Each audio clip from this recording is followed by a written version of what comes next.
Chères champenoises, chers champenois, chers amis, c'est avec un plaisir renouvelé que je suis heureux de vous voir tous ainsi réunis à l'aube d'une nouvelle année, porteuse d'espoir, d'animation et de promesses pour l'avenir de notre si joli village.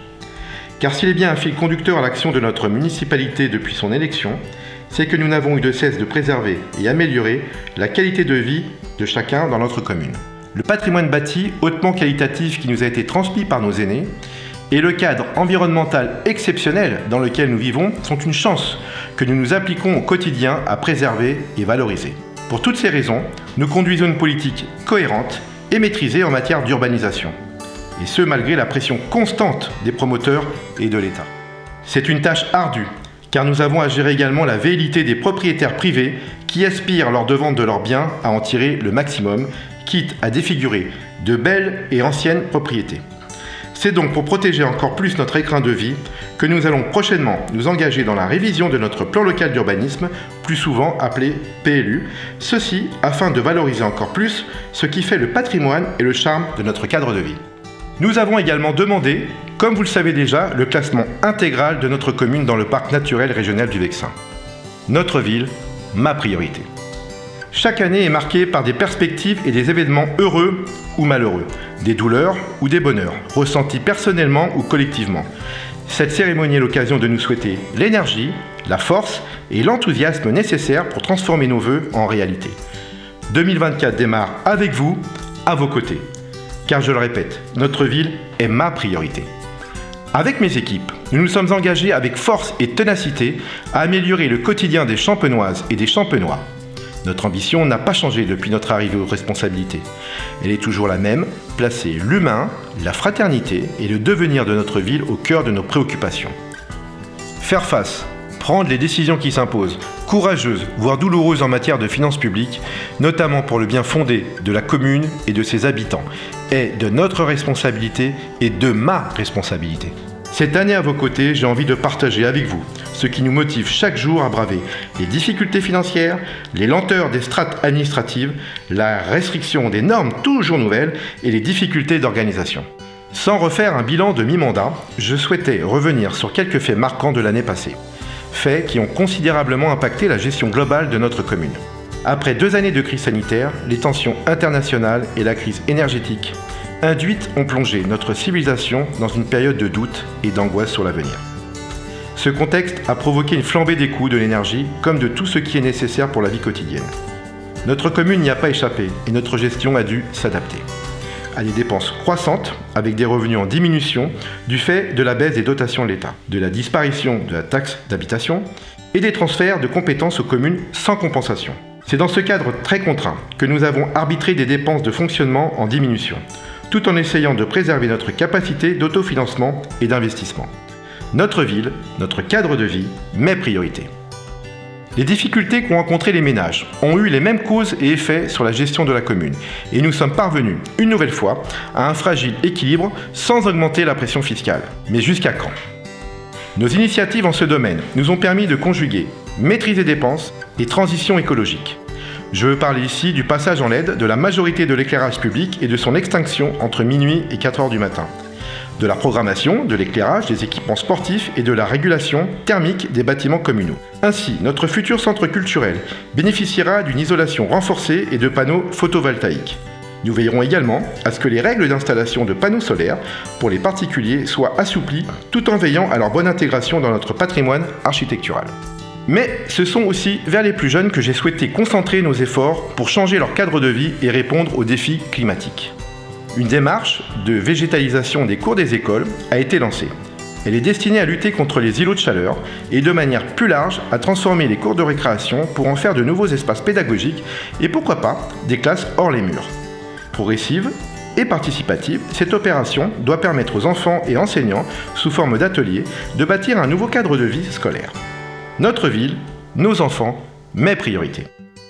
Au titre du maintien des services et du développement de l'attractivité commerciale de notre centre-ville, nous avons terminé l'aménagement du parking de la propriété rue Jules-Picard qui permettra un meilleur accès aux commerces existants et, je l'espère, facilitera de futures installations. L'aménagement de la bâtisse, lui, va commencer cette année et cette future maison des services sera occupée d'une part par la police municipale et un service postal qui viendra prendre le relais de la poste dont chacun sait qu'elle était amenée à disparaître et dont les services et la présence déclinaient. L'aménagement de cette bâtisse représente un investissement d'un montant de 700 000 € qui sera financé à près de 60% par nos partenaires. Et je tiens ici même à remercier particulièrement le département pour son accompagnement permanent de Champagne. D'autres prestations viendront compléter cette offre de services progressives comme les formalités de carte d'identité et de passeport qui sont désormais une réalité en mairie. Notre ville et ses services publics, mes priorités. Depuis le lancement en juin 2023 de ce nouveau service à Champagne, ce sont près de 500 rendez-vous qui ont été pris en grande majorité par les Champenois. Le service public étant ouvert à tous, près de 200 personnes habitant en dehors de Champagne ont également pu en profiter. Preuve que la qualité du traitement administratif de ces dossiers dépasse les frontières de notre commune. Autre succès de cette année, la mise en place du second mandat du Conseil municipal des jeunes. Devant les actions et projets menés à bien par la première mandature, ce sont 11 nouveaux jeunes qui ont repris le flambeau pour 2 années au service de leur commune. Cette année 2024 devrait d'ailleurs à ces jeunes représentants de mener à bien un projet de sensibilisation à la sécurité routière qui devrait réunir de nombreux partenaires pendant une journée. Au vu du vif succès remporté par le Conseil municipal des jeunes, nous avons créé, il y a quelques mois, pour les jeunes de plus de 65 ans, un Conseil des aînés, dont l'expérience et la hauteur de vue sont un atout pour éclairer nos réflexions grâce à leur sagesse et leur investissement au profit de tous. Notre ville, ensemble, ma priorité. Concernant les familles champenoises, nous avons inauguré, à la rentrée de septembre, la pré-réservation en ligne pour la gestion de l'accueil périscolaire et de la restauration scolaire. Une vraie modernisation de ce service était nécessaire, tant pour les équipes sur le terrain que pour les parents. Très vite adopté, ce système de planification permet une grande efficacité et une réactivité supérieure. Cette année nous a également permis de soutenir nos associations locales avec la rénovation des cours de tennis, la réfection des vestiaires du club de foot ainsi que la mise en place de l'arrosage automatique du terrain d'honneur. Différents partenariats ont été réalisés tout au long de l'année avec les associations qui ont participé activement à certains événements communaux. Et je les en remercie. Je tiens également à féliciter et à remercier les acteurs, du président aux bénévoles, qui font vivre le jardin pédagogique de Champagne contre vents et marées. Une tâche difficile, mais relevée avec brio pour promouvoir les produits bio et champenois bien sûr. 2023 fut aussi une année bien difficile sur le plan sécuritaire. Elle a été marquée par un épisode de violence urbaine d'une ampleur inédite, avec fort heureusement assez peu d'effets sur notre commune. Cette sécurité, sans laquelle rien n'est possible, est un axe majeur que j'ai investi dès mon arrivée en 2020. J'ai pu concrétiser cet engagement avec l'installation d'un conseil local de sécurité et de prévention de la délinquance qui a en charge de faire vivre une stratégie permanente et concertée. À ce sujet, je tiens tout particulièrement à remercier mon équipe municipale ainsi que notre police municipale pour l'investissement sans faille lors de cet épisode de violence urbaine. En effet, lorsque j'ai eu connaissance d'informations précieuses venant des autorités de gendarmerie d'éventuelles actions sur le secteur, j'ai décidé et proposé à mon équipe municipale et notre police municipale, par équipe de 2 positionnés dans nos propres véhicules, de surveiller nos bâtiments communaux, les différentes entrées de notre ville, ainsi que la gare de Champagne de 23h à 4h du matin et ce pendant 3 nuits consécutives afin de prévenir d'éventuelles actions. Je tiens à préciser que nous avons organisé ce dispositif en l'espace d'1 heure et ils ont tous répondu présents malgré leur planning personnel. Ces 3 nuits furent longues, très longues. Merci à vous pour votre engagement et votre réaction quasi immédiate pour cette opération. Mais je n'ai jamais douté un seul instant de leur implication. Notre ville, votre sécurité, mes priorités. Mais ce qui vous intéresse à l'aube d'une année nouvelle, porteuse d'espoir et de questionnement, ce sont les projets que nous souhaitons mettre en œuvre pour améliorer notre cadre de vie. Et ceux qui devraient permettre de rendre votre vie quotidienne encore plus agréable. Car je ne le répéterai jamais assez, mais notre ville est ma priorité. Nous continuerons sur la famille, puisque nous allons proposer d'ici quelques jours une application dédiée à la cantine scolaire. Vous aurez la possibilité de consulter les menus, les allergènes et de découvrir des informations clés sur la pause méridienne de vos enfants. Je vous invite à consulter le site de la commune d'ici quelques semaines pour en savoir plus. L'enfance et la jeunesse resteront au cœur de notre action. Cela concerne la signature avec notre partenaire de la CAF d'une convention territoriale globale qui décline un projet social et permettra le financement et donc le maintien de nos multiples actions et prestations.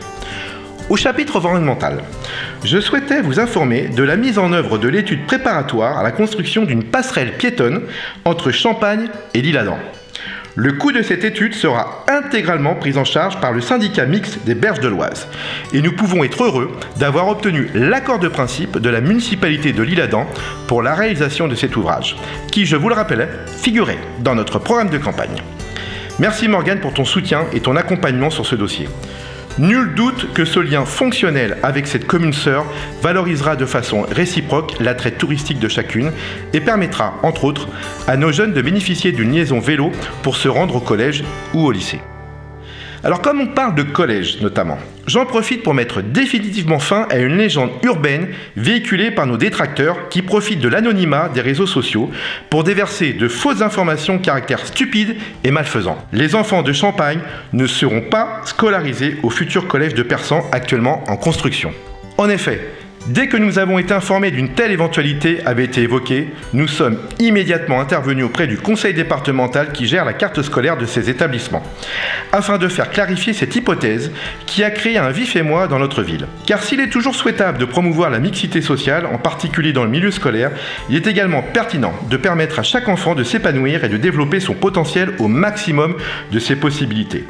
Enfin, les liens historiques qui nous relient à l'Isle-Adam et les perspectives de relations toujours plus étroites qui se profilent nous portent naturellement à renforcer notre coopération avec cette ville. Mais ceci est un autre sujet dont je serai amené à vous parler dans un futur proche. Je le répète donc, les enfants de Champagne continueront à aller au lycée et au collège à l'Isle-Adam.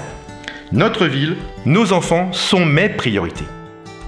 Comme l'anticipation est une qualité indispensable pour gérer une commune, nous vous avions fait part de notre projet de création d'un groupe scolaire de 10 classes, en remplacement des maternelles et primaires centres devenus vétustes, inadaptés et énergivores. Bien que ce projet ne figurait pas dans notre programme, il est apparu comme urgent à notre prise de fonction du fait de l'évolution de la démographie scolaire qui n'avait pas été anticipée. Nous avons achevé l'acquisition de l'ensemble des terrains nécessaires à son assiette en centre-ville et l'étude de programmation est bien avancée. Nous ferons en sorte que son impact financier soit réduit pour nos finances, grâce aux subventions que nous solliciterons et à la cession des biens devenus inutiles à notre patrimoine bâti.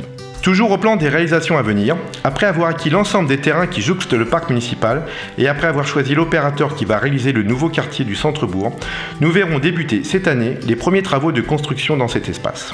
Au programme, une résidence senior à loyer accessible de 30 places verra ainsi le jour, complété par une quarantaine de logements répartis en habitat collectif et individuel et en locatif et accession. Un véritable centre culturel dont la planification est avancée et dont on connaîtra le futur visage cette année sera édifié pour permettre à notre centre sportif de recouvrer sa vocation initiale. Son financement étant majoritairement assuré par la vente des terrains confiés à l'opérateur en charge des logements et par des subventions.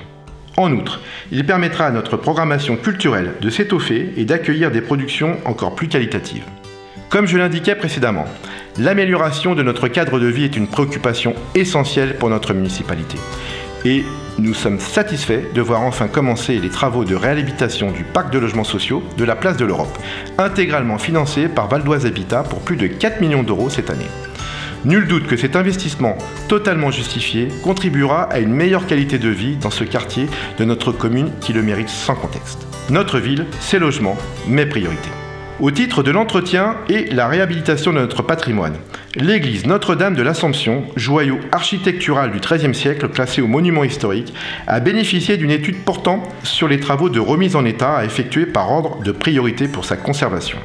Il résulte de cette étude un plan pluriannuel d'une dizaine d'années pour un montant total de 5,7 millions d'euros, financé à hauteur de près de 80% par la Direction régionale des affaires culturelles, le département et la région, avec en complément l'appel au mécénat et au loto du patrimoine. Nous nous sommes engagés aux côtés d'associations qui soutiennent la préservation de ce monument emblématique de notre commune, à restaurer ce témoignage du passé et de l'histoire de notre village.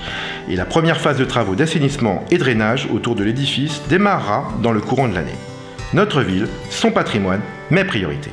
Ce lieu historique m'amène naturellement à évoquer la vie culturelle et les animations de notre commune. Et si vous êtes nombreux à nous féliciter des multiples initiatives qui ponctuent régulièrement la vie champenoise, nous le devons en particulier aux bénévoles qui s'investissent sans compter pour vous offrir ces moments de convivialité et de culture. Marché fermier de Noël, brocante, loto, journée du patrimoine, cinéma plein air, randonnée pédestre ou cyclotouristes et manifestations officielles sont organisées et mises en œuvre, pour certaines, par l'association Champagne en Fête en partenariat avec les services culturels et fêtes et cérémonies de la municipalité. Ces manifestations d'une grande qualité nous sont enviées et contribuent au rayonnement de notre commune, bien au-delà de son territoire, et ceci est notre fierté. Et nous allons continuer en 2024. Qu'ils en soient chaudement remerciés. Concernant la présence médicale au sein de notre ville, et même si nous en sommes longuement expliqués dans les pages de notre magazine d'octobre, je tenais à vous affirmer que le recrutement de médecins est une priorité pour notre équipe. L'arrêt d'activité simultanée des 3 médecins de notre commune est pour l'ensemble de la population un coup dur et se conjugue avec la perte d'attractivité de l'exercice en libéral pour les jeunes diplômés et une pénurie organisée de formation de jeunes praticiens. Si on y ajoute le fait que nos jeunes générations n'ont plus le même rapport au travail et à la vie familiale que leurs aînés, il devient compliqué de résoudre la quadrature du cercle. Néanmoins, et malgré qu'il ne soit normalement pas de la compétence d'une commune de recruter des professionnels de santé, nous nous y sommes attachés depuis plusieurs mois et faisons en sorte d'y remédier par tous les moyens possibles et raisonnables.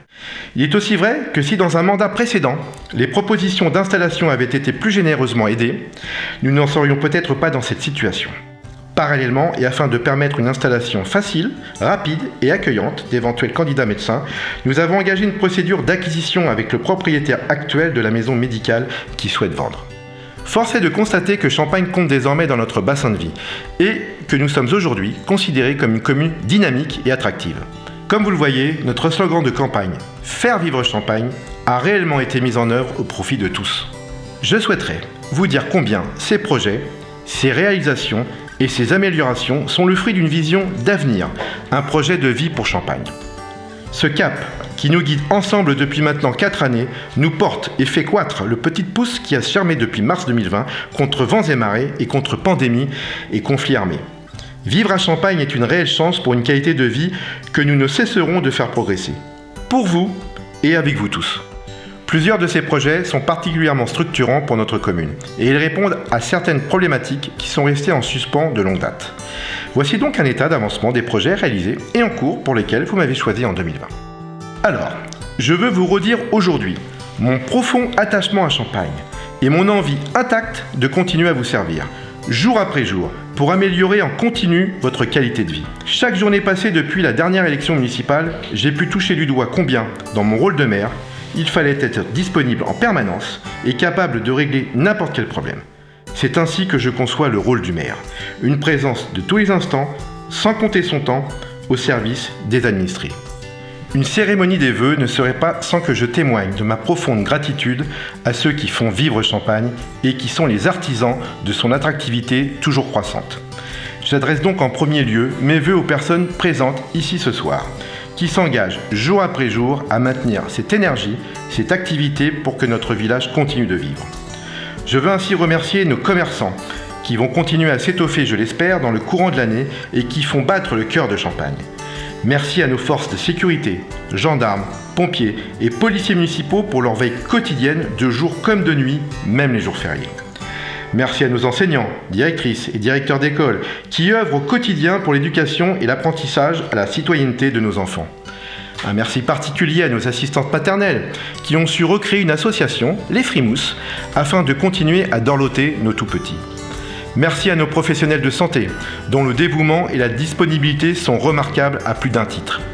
Merci à tous nos agents municipaux, des services administratifs de la mairie, des services techniques, de la police municipale, du centre de loisirs, de la restauration scolaire et de la bibliothèque et de l'entretien des locaux, sans oublier nos ADSEM. Merci au conseil municipal des jeunes, très investi et créatif, et merci au conseil des aînés, qui vient juste d'entrer en fonction il y a maintenant 2 mois. Nul doute que leur regard indépendant et enrichissant nous permettra d'avancer avec un éclairage pertinent et bienveillant. Un grand merci à toutes nos associations, leurs bénévoles et leurs dirigeants qui animent la vie de notre commune et qui promeuvent la pratique culturelle et sportive, en particulier en cette année de Jeux Olympiques. Car s'il revient à la mairie d'entretenir et de développer les infrastructures sportives, c'est bien à nos associations que nous devons l'animation et le rayonnement de notre commune au-delà de notre territoire. Je n'oublierai pas également de saluer les actions menées par le CCAS. Contrairement à une idée reçue, le Centre communal d'action sociale ne se contente pas de donner des aides aux familles les plus en difficulté. Le CCAS accompagne aussi les personnes dans nombre de démarches administratives. Il les aide, les guide ou les oriente vers des professionnels compétents ou des associations du territoire. Ça ne paraît pas comme ça, mais rien qu'en 2023, le service du CCAS a dû répondre à près de 344 sollicitations. En plus, je ne vous l'apprends pas, le CCAS encadre tout au long de l'année un certain nombre d'animations en direction des personnes âgées, avec pour point d'orgue le repas de Noël qui est un véritable moment de convivialité et auquel les élus que nous sommes avons plaisir à participer. Si à nouveau seront poursuivies nos désormais emblématiques actions intergénérationnelles et solidaires, telles que les ateliers, jeux de société et cuisine, le parcours du cœur ou encore Octobre Rose, cette année, je souhaiterais particulièrement développer une action de prévention des violences envers les femmes, avec une première réflexion pour mettre en place une cellule de prévention des violences intrafamiliales, sujet qui a marqué il y a peu et de manière funeste notre territoire. Je profite que nous soyons tous réunis pour rappeler la mobilisation de la municipalité depuis près de 4 ans dans la lutte contre le cancer du sein et l'organisation de la manifestation Octobre Rose. En 2023, le CCAS a récolté plus de 915 €. Je tiens également à remercier chaleureusement l'ensemble des communes de la CCHVO, comité de communes du Haut-Val d'Oise, avec lesquelles nous avons initié et concrétisé bon nombre de réalisations. Je n'oublierai pas non plus la communauté de communes de la vallée de l'Oise et des Trois-Forêts, dont la présidence est assurée par l'Isle-Adam, commune avec laquelle nos liens ne cessent de se tisser et de s'épanouir. Un maire, une mairie, c'est avant tout une équipe d'adjoints et de conseillers municipaux qui travaillent en commun pour élaborer et mettre en œuvre le cap que nous avons proposé lors de notre élection. Ceci ne se fait pas sans mal, et l'investissement de chacun est particulièrement intense, souvent au détriment de leur vie personnelle. Alors je veux remercier à nouveau chaleureusement ici mon équipe qui me soutient, m'assiste et me conseille tout au long de l'année et des événements qui nous mettent quotidiennement à l'épreuve. Au moment de conclure ce discours, j'ai une pensée particulière pour ceux qui nous ont quittés en 2023. Et je pense en particulier à 2 personnalités qui ont marqué notre commune. Monsieur Claude Pingret et Monsieur Jacques Poiret. Qu'ils reposent en paix. Alors pour en terminer, je souhaite que cette année à venir soit porteuse de réussite, d'unité et de solidarité entre les générations. Qu'elle voie l'apaisement des conflits et des guerres à nos portes et dans le monde. Qu'elle permette à chacun de vivre décemment et de protéger les siens. Qu'elle nous donne à tous l'énergie et la force d'entreprendre ou de venir en aide aux plus démunis. Enfin, qu'elle nous renouvelle l'enthousiasme, la volonté et la ténacité dont notre équipe fait preuve quotidiennement au service des Champenois. De tout cœur, je vous souhaite à toutes et à tous une très belle année 2024.